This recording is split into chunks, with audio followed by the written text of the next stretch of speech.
Bilang paggunita sa ika-45th National Disability Prevention and Rehabilitation Week, ang Las Piñas City Social Welfare and Development Office ay nagsagawa ng Special Thanksgiving Mass at Persons with Disability Family noong October 4 na ginanap sa Verdun Covered Court sa Barangay Pamplona 3. Dinaluhan ito ng mga Persons with Disabilities o PWDs, kanilang mga pamilya at mga lokal na opisyal.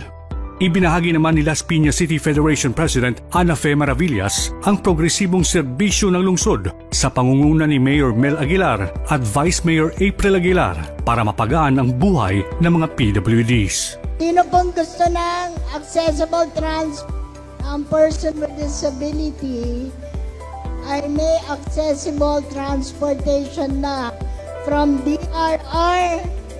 Palakpakan natin on DRR, no? Of course, this was through the office of our Vice Mayor April Aguilar. Naging emosyonal naman si Vice Mayor April Aguilar sa mainit na pagtanggap sa kanya ng mga PWDs at pag-aalay ng mga ito ng bulaklak. Napakalapit po sa puso ko ang PWD.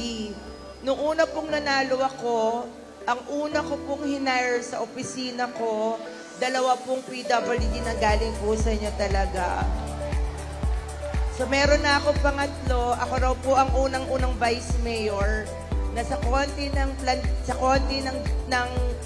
trabahong pwede kong kunin, ang kumuha po ng 2 PWD. At ngayon po, last year, nakatato na ako, binigay ko po na encoder ninyo.